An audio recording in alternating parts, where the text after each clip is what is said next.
7 September বুধবার রাত 8টায় খালেদ মহিউদ্দিন আছে এসডিএসপিকে জানিয়ে দিচ্ছে শিরোনাম। 10 টাকা কেজিতে চাল পাচ্ছে দরিদ্ররা, জঙ্গি প্রশ্নে সতর্ক থাকার আহ্বান প্রধানমন্ত্রী।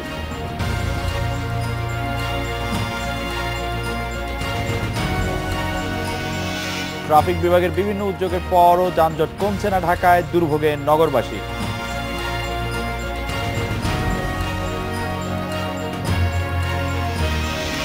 স্থায়ী 6 সদস্য সমর্থনের পরও দ্বিস্তর টেস্ট কাঠামো প্রস্তাব আইসিসি সভায় বাতিল।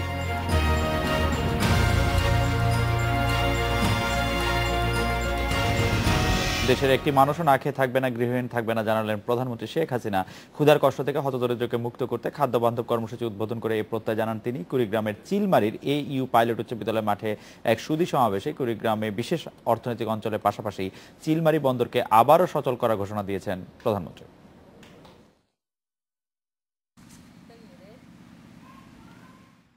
সাম্প্রতিক বন্যায় ব্যাপকভাবে ক্ষতিগ্রস্ত হয়েছে ব্রহ্মপুত্র পাড়ের প্রত্যন্ত জনপদ চিলমারির মানুষ। দুর্যোগ কবলিত আর পিছিয়ে পড়া এসব মানুষের মুখে হাসি ফোটাতে বছর না ঘুরতে আবারও কুড়িগ্রামে প্রধানমন্ত্রী শেখ হাসিনা। থানাহাটা AU পাইলট উচ্চ বিদ্যালয় মাঠে খাদ্য বান্ধব কর্মসূচির উদ্বোধন করেন প্রধানমন্ত্রী। প্রান্তিক জনপদের হতদরিদ্র মানুষের হাতে তিনি কেজি প্রতি 10 টাকা মূল্যে চাল তুলে দেন। কুড়িগ্রামের 1.25 লাখ পরিবার সহ এ কর্মসূচির আওতায় সারা দেশের দারিদ্র্যপীড়িত 50 লাখ পরিবার পাবে এ সুবিধা। মার্চ ও এপ্রিল এবং সেপ্টেম্বর থেকে নভেম্বর এই 5 মাস বিক্রি করা হবে 10 টাকায় চাল। প্রতি মাসে একজন কার্ডধারী সর্বোচ্চ 30 কেজি চাল কিনতে পারবে। সুধী সমাবেশে প্রধানমন্ত্রী সরকারের উন্নয়ন পরিকল্পনা তুলে ধরে বলেন, দেশের মানুষ কখনোই দুস্থ শব্দটি আর শুনতে চায় না। তিনি জানান, সাম্প্রতিক বন্যায় গৃহহারা সবাইকে ঘর তৈরি করে দেয়া হবে। এই সমস্ত এলাকায় নদী ভাঙরে কেউ যদি গৃহহারা হয়ে থাকে, প্রত্যেককে আমরা জমি দেব, ঘর বাড়ি নিজেরা তৈরি করে দেব এবং সে ব্যবস্থা আমরা করব। এটা আমাদের দায়িত্ব, কারণ রাজনীতি করি কার জন্য? আপনাদের জন্য। সন্ত্রাস ও জঙ্গিবাদ দমন আর নতুন প্রজন্মকে সঠিক পথে পরিচালিত করতে সবাইকে সজাগ থাকারও আহ্বান জানান প্রধানমন্ত্রী। জঙ্গিবাদ, সন্ত্রাস এগুলি কিন্তু উস্কানি দিয়েছিল, সৃষ্টি করেছিল বিএনপি জামাত জোট ক্ষমতায় এসে। আমরা সরকার গঠন করার পর আমরা জঙ্গিবাদ, সন্ত্রাস কঠোর হস্তে দমন করি। কাজে কেউ যেন এই ধরনের পথে না যায় এ ব্যাপারে সকলকেই আমি বলবো সজাগ হতে, জনমত সৃষ্টি করা এবং প্রত্যেকে এ ব্যাপারে সম্পূর্ণভাবে সচেতন থেকে আপনারা কাজ করবেন। শহর কেন্দ্রিক উন্নয়নে আটকে না থেকে গ্রামীণ অর্থনীতির ভিত মজবুত করতে চায় বর্তমান সরকার। তাই প্রান্তিকে জনগোষ্ঠীর জীবনমান উন্নয়নে আশ্বস্ত করে প্রধানমন্ত্রী বললেন, সব বাধা, সব ষড়যন্ত্র উপেক্ষা করে দেশকে এগিয়ে নিয়ে যাবেন কাঙ্ক্ষিত গন্তব্যে। আর তাই উন্নয়ন কাজে সবার সহযোগিতা চাইলেন প্রধানমন্ত্রী শেখ হাসিনা। তানজির মেহেদি, ইন্ডিপেন্ডেন্ট নিউজ, চিলমারি, কুড়িগ্রাম। 10 টাকা কেজি দরে চাল পাচ্ছেন হতদরিদ্ররা। এই বিষয়ে কথা বলতে আমাদের সাথে আছেন চট্টগ্রাম থেকে অর্থনীতিবিদ অধ্যাপক ডক্টর মইনুল ইসলাম, কুড়িগ্রামের জেলা প্রশাসক খান মোহাম্মদ নুরুল আমিন, বগুড়া থেকে আরো দর কর্মসূচির ডিলার আসুজ্জামান লিটনও আছেন আমাদের সঙ্গে। অধ্যাপক ডক্টর মইনুল ইসলাম, আপনাকে জানতে চাইবো যে 10 টাকা কেজি চাল বিক্রি সরকারি উদ্যোগকে কি আপনি মনে করেন যে এটা সামাজিক বৈষম্য কমাতে কার্যকর ভূমিকা নিতে পারবে, নাকি এটি সরকারের দীর্ঘদিনের যে নির্বাচনী প্রতিশ্রুতি যেটি পেন্ডিং হয়েছিল তা পূরণ করার জন্য সরকার এটি করছে? অধ্যাপক মইনুল ইসলাম, আপনি কি মনে করছেন? এটা নির্বাচনী প্রতিশ্রুতি ছিল, কিন্তু আমি বলবো যে এটা একটা ভালো উদ্যোগ। কারণ এটা যে এলাকাগুলো এবং যে পরিবারগুলো, হতদরিদ্র পরিবারগুলোর যে 5 মাস তাদের ক্রয় ক্ষমতা খুব নিচে থাকে, তাদেরকে এই যে ভর্তুকি দামে এই খাদ্য বিক্রি করার যে একটা প্রোগ্রাম নেওয়া হয়েছে, এটা আমি মনে করি যে একটা ভালো নির্বাচনী প্রতিশ্রুতি ছিল এবং এই প্রতিশ্রুতি পূরণ করার যে সূচনা হলো সেটাকে আমি অত্যন্ত ভালো উদ্যোগ মনে করি। এটাও এক ধরনের রেশনিং, এবং খেয়াল রাখতে হবে যে যে টার্গেট পপুলেশন 50 লাখ পরিবার, এটার চয়েসটা যেন সে ঠিকমতো থাকে, সত্যিকার হতদরিদ্র পরিবারগুলো যেন এই কার্ড পায়, সেটা যেন ইউনিয়ন কাউন্সিলের চেয়ারম্যান মেম্বারদের আত্মীয় স্বজনরা যেন এই কার্ড সেটা কুক্ষিগত না করে, এবং খেয়াল রাখতে হবে যে এখানে একটা কম্পিউটার ডাটাবেজের মাধ্যমে সত্যিকার টার্গেট পপুলেশন চিহ্নিত করে তাদের কাছে খাদ্য পৌঁছাতে হবে। আরেকটা যেটা খুব প্রয়োজন সেটা হলো যে এই ধরনের রেশনিংয়ে অতীতে দেখা গেছে যে অত্যন্ত খারাপ মানের পচা চালগুলো, পচা গমগুলো তাদের কাছে দেয়া হতো। এই যেন দোষটা যেন এই নতুন প্রোগ্রামে না আসে, কারণ আমরা দেখেছি যারা ডিলার তারা ভালো চাল পেলে সেগুলো বাজারে বিক্রয় করে দিয়ে। আমি আরেকটি বিষয় একটু আপনার কাছে জানতে চাইছিলাম স্যার।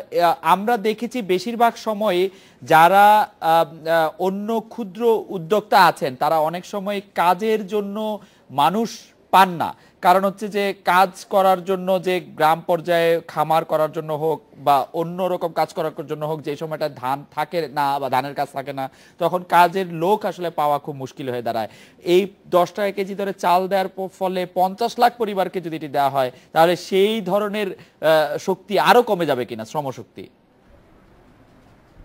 না না না না, এখানে খেয়াল রাখতে হবে যে মন্দাক্রান্ত যে এলাকাগুলো যেখানে মন্দা হতো অতীতে, সেখানে কিন্তু প্রধান যে অভাব সেটা হলো কর্মসংস্থানের অভাব, এবং এই কর্মসংস্থানের অভাবের কারণেই কিন্তু ক্রয় ক্ষমতা থাকতো না, এবং যার জন্য সেখানে 1974 সালের যে দুর্ভিক্ষ সেটা কিন্তু ক্রয় ক্ষমতার অভাবেই হয়েছে। অতএব এখানেও কিন্তু খেয়াল রাখতে হবে যে 10 টাকা দরে চাল দেওয়ার ভালো উদ্যোগ, কিন্তু ক্রয় ক্ষমতা যাতে তাদের থাকে সেজন্য কর্মসংস্থানের ব্যবস্থা করতে হবে।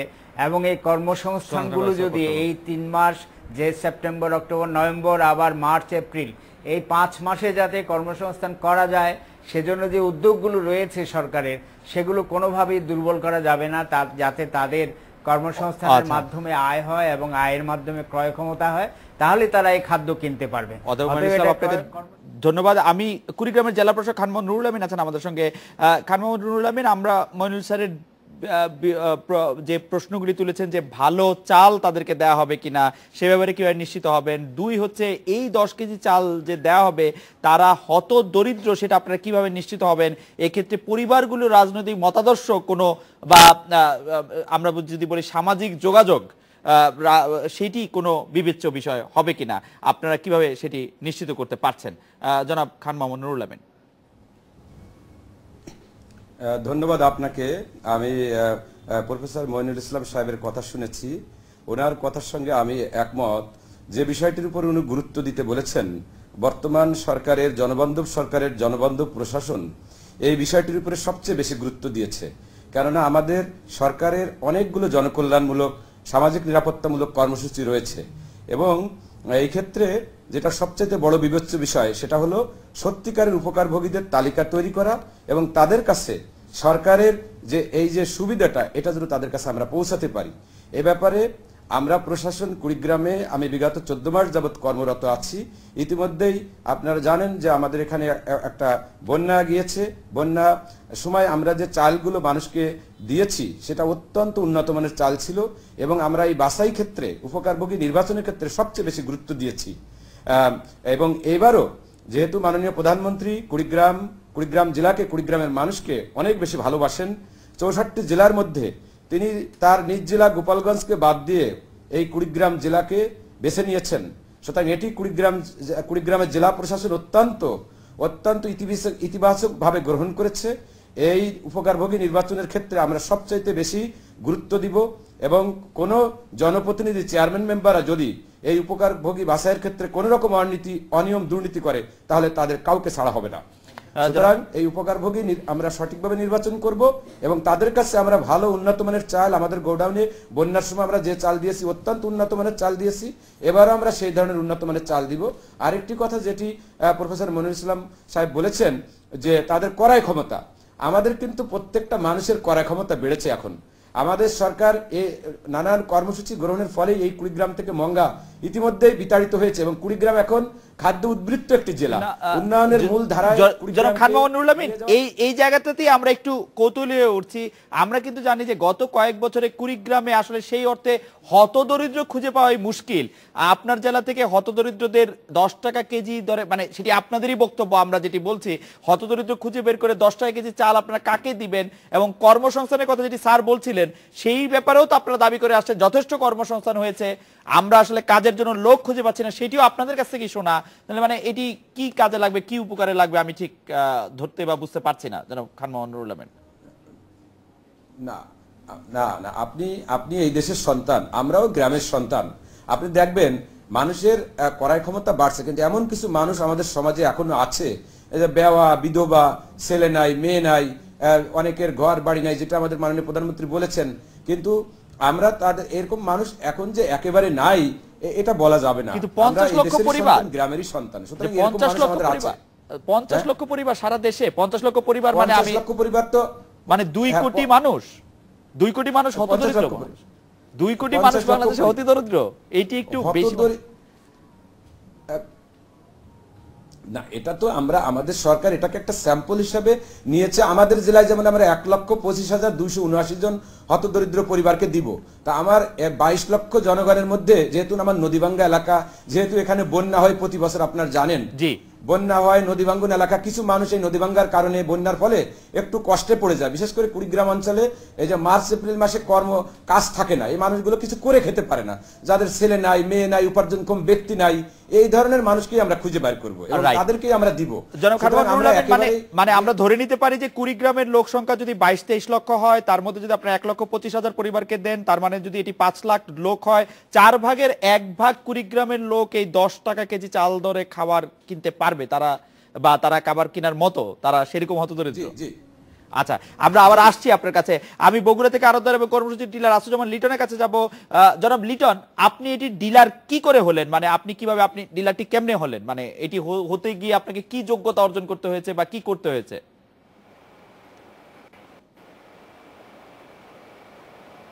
ধন্যবাদ আপনাকে। এই ডিলারের আসলে উপজেলা খাদ্য নিয়ন্ত্রক অফিস থেকে আমাদেরকে কিছু দিক নির্দেশনা দেয়, কিছু কাগজপত্রের ব্যাপারে বলে।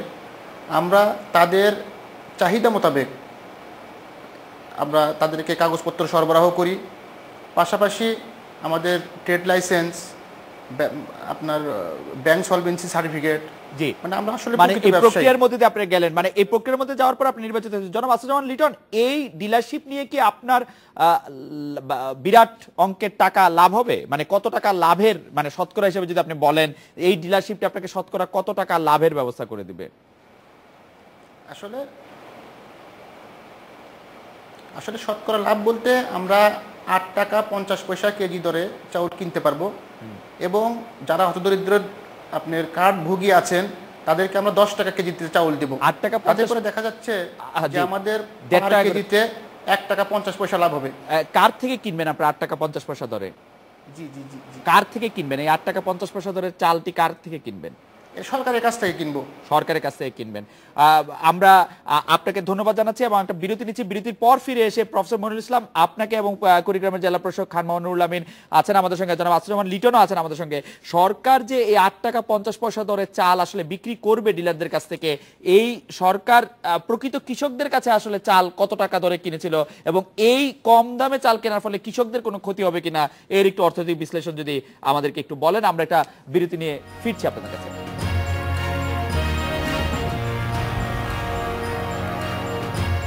অধ্যাপক মাইনুল ইসলাম, আমি জানতে চাইছিলাম যে সরকার যে 8.5 টাকা দরে চাল কিনছে, এতে করে কৃষকের উপর কোনো বিরূপ প্রভাব পড়বে কিনা, আমরা যদি খুব সংক্ষেপে একটু জানতে পারতাম স্যার। না না, আসলে তো আমাদের যে একটা বিশাল বাফার স্টক গড়ে তোলা হয়েছে খাদ্য শস্যের, সেটা 15 লাখ থেকে 17 লাখ টনের একটা খাদ্য মজুদ, আমাদের কোনো বিপদ যাতে না ঘটে, খাদ্যাভাব না ঘটে, একটা ইমার্জেন্সি একটা স্টক রাখা হয়েছে। ওই স্টকের চালগুলো কিন্তু কিছুদিন পরে এগুলোর মান খারাপ হয়ে যাবে এবং এই চালগুলো যাতে এই বিক্রয়ের মাধ্যমে সেগুলো গুদাম খালি করতে হবে সেখানে নতুন করে চাল নেওয়ার জন্য। অতএব কৃষকের যে দাম সহায়তা দেয়া হয় সে দাম সহায়তা ঠিকই থাকবে, সেখানে এই ভর্তুকি দামে যেটা খাদ্যটা বিক্রি করা হচ্ছে সেটা একটা ডিসপোজাল সিস্টেম, কারণ গুদাম খালি করতে হবে এবং সেটা হয় ওই ফুড ফর ওয়ার্কস প্রোগ্রাম বা ওই ভিজিএ প্রোগ্রাম। স্যার আপনাকে ধন্যবাদ। আমি খান মামুনুর আমিনের কাছে জানতে চাইবো যে খান মামুনুর আমিন, আমরা দেখছিলাম যে গত কয়েক বছর ধরে কুড়িগ্রামে এক ধরনের কাজের জোয়ার চলছে, মানুষ খুবই কর্মস্পৃহ হচ্ছে, যারা মানে কুড়িগ্রামের লোক অনেক বেশি কর্মস্পৃহ ছিল না আগে, সেটিতে একটি বিরাট ভাটা পড়বে কিনা আপনার এই উদ্যোগ, আপনি কি মনে করেন খান মামুনুর আমিন? না, আমি মোটেও তা মনে করছি না, কেননা মনে করার কারণে এই কারণে যে আমরা এই জেলাটি আপনারা জানেন যে 16টি নদ নদী দ্বারা বেষ্টিত মঙ্গা এলাকা ছিল। আমাদের সরকার বিশেষ করে মাননীয় প্রধানমন্ত্রী কুড়িগ্রামের প্রতি একটি স্পেশাল বিশেষ নজর রেখেছেন এবং কুড়িগ্রামের প্রশাসন সেই মাননীয় প্রধানমন্ত্রী সেই ইচ্ছাকে বাস্তবায়ন করার জন্য দিবারাত্র পরিশ্রম করে যাচ্ছেন। এবং মাননীয় প্রধানমন্ত্রী আপনারা জানেন যে গত বছর 15 অক্টোবর এই কুড়িগ্রামে এসেছিলেন, দাসিয়াছড়া বড় ছিটমহল এলাকায় সুধী সমাবেশে বক্তব্য দিয়েছিলেন। আজকে আপনারা জানেন যে ছিটমহল এলাকার মানুষ 3 মাসে আমরা সকলের ঘরে বিদ্যুৎ পৌঁছে দিয়েছি। সেখানে রাস্তাঘাট, ব্রিজ, কালভার্ট আমরা এরকম আশা করি। জনাব খান মোহাম্মদ নুরুল আমিন, আমরা একটু আমাদের ডিলার আসাদুজ্জামান লিটন সাহেবের সাথে একটু কথা বলি। জনাব লিটন, সরকারি এই ধরনের উদ্যোগের ক্ষেত্রে প্রায় অভিযোগ আসে যে ডিলাররা ক্রেতাদের কাছ থেকে অতিরিক্ত টাকা আদায় করে বা অল্প কিছু দিয়ে বাকিটা গোপনে অন্য জায়গায় বেশি দামে বিক্রি করে দেয়। এবারও এরকম শঙ্কায় আমরা আছি, অনেকেই আছেন। আপনি কি বলবেন যে এটি করা হবে কি হবে না, জনাব আসাদুজ্জামান লিটন? আসলে এই ব্যাপারটা সম্পূর্ণ ভিত্তিহীন এবং বানোয়াট। আমি পূর্বেও এই হতদরিদ্রের ডিলার ছিলাম, সেবারও মানুষের মধ্যে যারা কার্ডধারী ছিল তাদের মধ্যে সম বন্টন করেছি, সুষম বন্টন করেছি। এরকম কার্যক্রম পরিচালনা হওয়ার মতো কোনো আপনার পসিবিলিটিই নাই, কোনো সম্ভাবনাই নাই। এবং যারা মানে প্রকৃত কার্ডধারী তাদের মধ্যেই এই চাল বিতরণ করা হবে এবং প্রকৃত যারা কার্ডধারী তারাই এই চাল পাবে। মানে এরকম কোনো দুর্নীতি হওয়ার বা বেশি দামে গোপনে বিক্রি করা যাওয়ার কোনো সুযোগ নাই আপনি বলছেন, আমাদের আশ্বস্ত করছেন? আমাদের আসলে বর্তমানে আমাদের শাহজাহানপুরে যে নির্বাহী কর্মকর্তা আছেন উনি একজন চৌকস মানুষ। প্রত্যেকটা ব্যাপারে নিজে দিনে রাতে পরিশ্রম করে এই জিনিসগুলোকে তদারকি করেন। চৌকস কর্মকর্তার কথা বাদ দেন লিটন ভাই, উনি চৌকস যথেষ্ট চৌকস না হলে কি আপনি এটি করতেন কিনা? উনি যথেষ্ট চৌকস না হলে কি আপনি গোপনে বিক্রি করে দিতেন কিনা কিছুটা চাল? না না না, প্রশ্নই আসে না। আসলে তাহলে ঠিক আছে, আপনাকে অনেক ধন্যবাদ জনাব আসাদুজ্জামান লিটন, জনাব খান মোহাম্মদ নুরুল আমিন এবং অধ্যাপক ডক্টর মইনুল ইসলাম। এর স্পিকার একটা বিরতি নিচ্ছি, ফিরছি একটু পরে।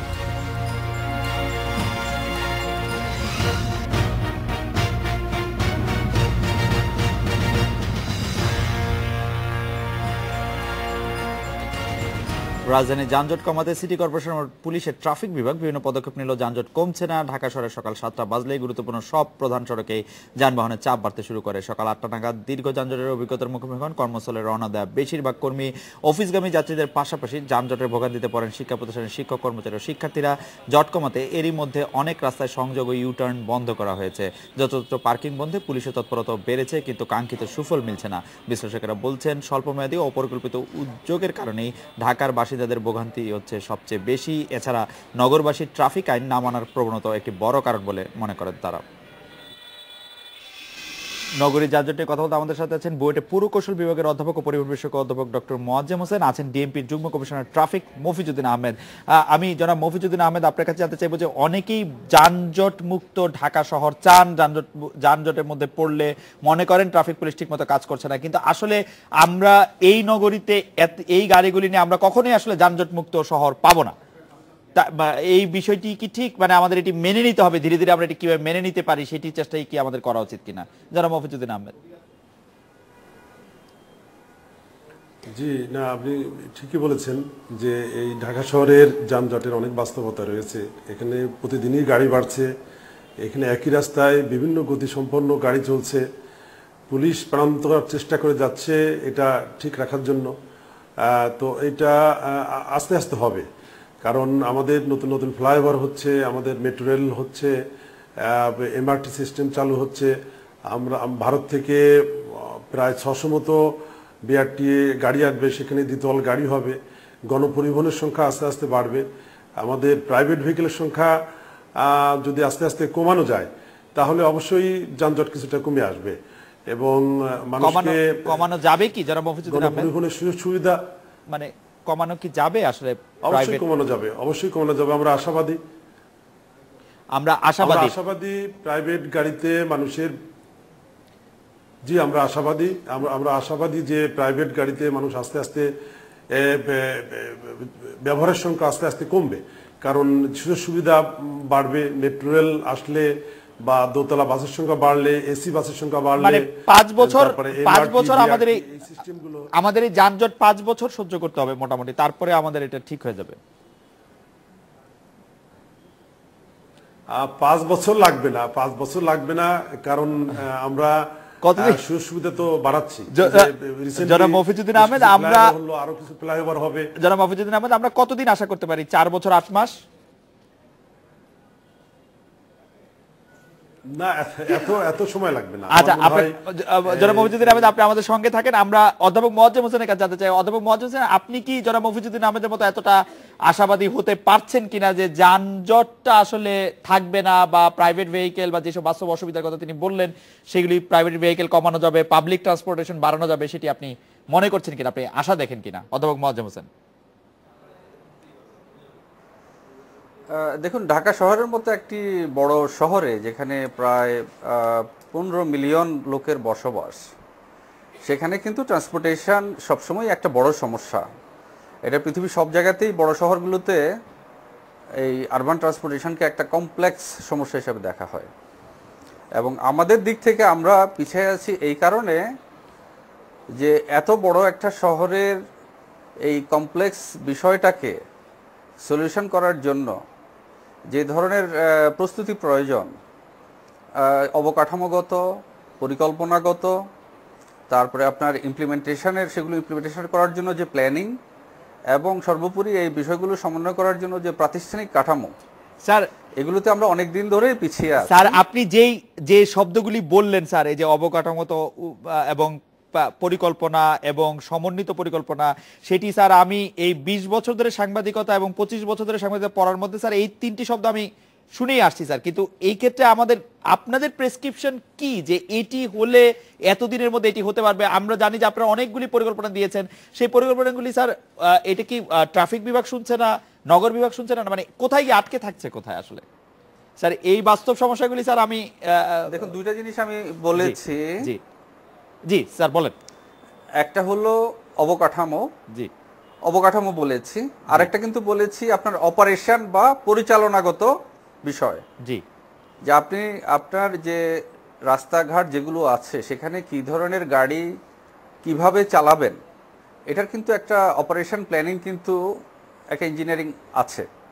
তো সেটাকে আপনি যে বাস্তবায়ন করবেন এবং সেটাকে এনফোর্স করবেন, সেই জায়গাগুলোতে আমাদের চরম দুর্বলতা রয়ে গেছে, বিশেষত আমাদের প্রাতিষ্ঠানিক কাঠামোর দুর্বলতা ধরে। এখন এটা বললাম আমি আমার যে থিওরিটিক্যাল ওভারভিউ কনটেক্সটটা। এখন এই যে শর্টেজটা, ভ্যাকুয়ামটা, তার সূত্র ধরে আমরা কি পাইনি ঢাকা শহরে? আমরা পাইনি একটা একেবারে ন্যূনতম একটা গণপরিবহন ব্যবস্থা আমরা এখনো পাইনি। এই ধরনের একটা সাইজের সিটিতে আপনার কমপক্ষে কয়েকটা মেট্রো রেল এবং অত্যন্ত এফেক্টিভ যে বাস রুট নেটওয়ার্ক থাকার কথা ছিল, এরই মধ্যে তার কোনোটাই কিন্তু আমাদের এখন পর্যন্ত নেই।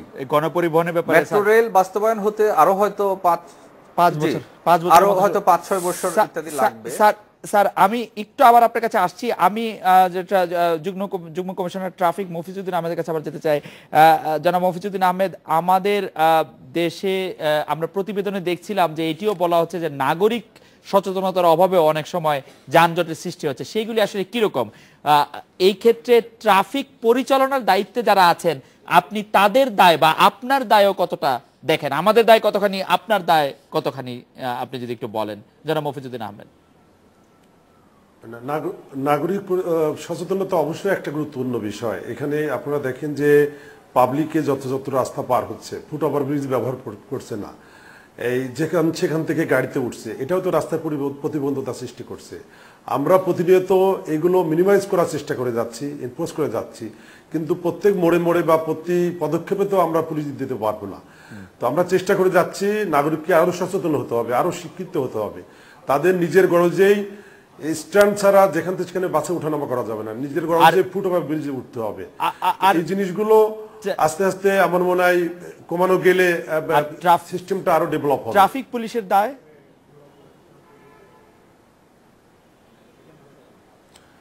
ট্রাফিক পুলিশ তো প্রাণান্তর চেষ্টা করে যাচ্ছে। আচ্ছা, তো আমাদের এই যে গণপরিবহনের পরিমাণ না বাড়ানো গেলে, গণপরিবহন যেটি স্যার বলছিলেন, এবং দোতলা গাড়ি গণপরিবহন বা ভালো সার্ভিস, এইগুলো না বাড়ানো গেলে কিন্তু হঠাৎ করে মানে ঢাকা শহরের যানজট একদমই কমে যাবে এটা বলা সম্ভব নয়। যেটি স্যার বিশদভাবে বলছিলেন অধ্যাপক ডক্টর মোয়াজ্জেম হোসেন। জনাব মফিজুদ্দিন আহমেদ, আপনাদের অনেক ধন্যবাদ। স্পিকার বিরতি নিচ্ছি, ফিরছি একটু পরে।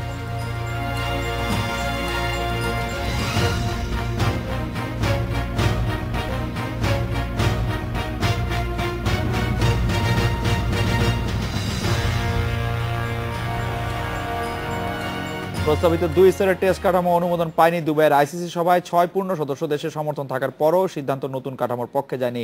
এ নিয়ে কথা বলতে আমাদের সাথে আছেন জ্যেষ্ঠ প্রতিবেদক সাইফুল মজুমদার। সাইফুল, ক্রিকেটের অভিজাত দেশগুলোর নতুন কোনো উদ্যোগ সেভাবে কখনো চ্যালেঞ্জের মুখে পড়েনি, কিন্তু এবার 2 স্তর টেস্ট কাঠামোর প্রস্তাব আইসিসি সভায় বাতিল হয়ে গেছে। এর কারণ কি যে ভারত, যে আসলে আইসিসির প্রধান মোড়লদের একজন, সে সমর্থন জানায়নি বলেই কি এটি বাতিল হয়ে গেল? নিঃসন্দেহে যেটি হচ্ছে বিসিসিআই প্রেসিডেন্ট অনুরাগ ঠাকুর গত কয়েকদিন ধরে বিশেষ করে তিনি যেটি বলছেন যে দ্বিস্তর কাঠামো যদি চালু হয় সেক্ষেত্রে যে ছোট বোর্ডগুলো আছে, বিশেষ করে বাংলাদেশ, জিম্বাবুয়ের মতো যে বোর্ডগুলো আছে তারা ক্ষতিগ্রস্ত হবে।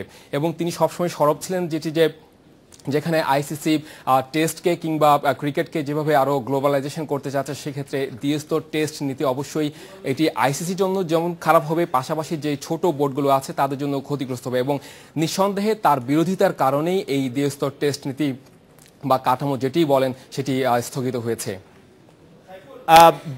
2 স্তর টেস্টের কাঠামো নিয়ে বাংলাদেশে এক ধরনের অস্বস্তি ছিল, এখন কি সেই অস্বস্তি অনেকটাই কেটে উঠেছে? বিসিবি তো নিশ্চয়ই খুশি খুবই। একটু আগেই বিসিবি সভাপতি নাজমুল হাসান পাপনের সঙ্গে কথা হয়েছে। তিনি সংবাদ মাধ্যমকে যেটি জানিয়েছিলেন যে এটি অবশ্যই স্বস্তির খবর বাংলাদেশ ক্রিকেট বোর্ডের জন্য। তবে যেটি তিনি বিশ্বাস করেছিলেন বা নিশ্চিত ছিলেন যে যখন থেকে প্রথমেই আসলে এই দ্বিস্তর কাঠামো নিয়ে বাংলাদেশ বিরোধিতা করেছে, তারপর তার সঙ্গে সুর মিলিয়েছে শ্রীলঙ্কা, জিম্বাবুয়ে সুর মিলিয়েছে, এবং যখন ভারত ক্রিকেট বোর্ড বিসিসিআই যখন এর বিরোধিতা করে তখন থেকে তিনি নিশ্চিত ছিলেন যে অবশ্যই এই দ্বিস্তর কাঠামো বাস্তবায়ন হচ্ছে না, এবং এটি অবশ্যই বাংলাদেশের ক্রিকেটকে অনিশ্চিত যে একটি দিক ছিল বা বাংলাদেশের ক্রিকেটে যে অনিশ্চয়তা আসার কথা ছিল সেটি থেকে অবশ্যই মুক্তি পেয়েছে। আইসিসির এই সভায় আসলে এই যে টেস্টের যে শিডিউল সেটি আসলে নিয়ে আলোচনা হওয়ার কথা ছিল, মানে যাতে আরো বেশি টেস্ট খেলার সুযোগ পায় বিশেষ করে বাংলাদেশের মতো দেশগুলো, সেইগুলি নিয়ে কোনো আলোচনা হয়েছে কিনা ক্যালেন্ডার ঠিক করার ক্ষেত্রে?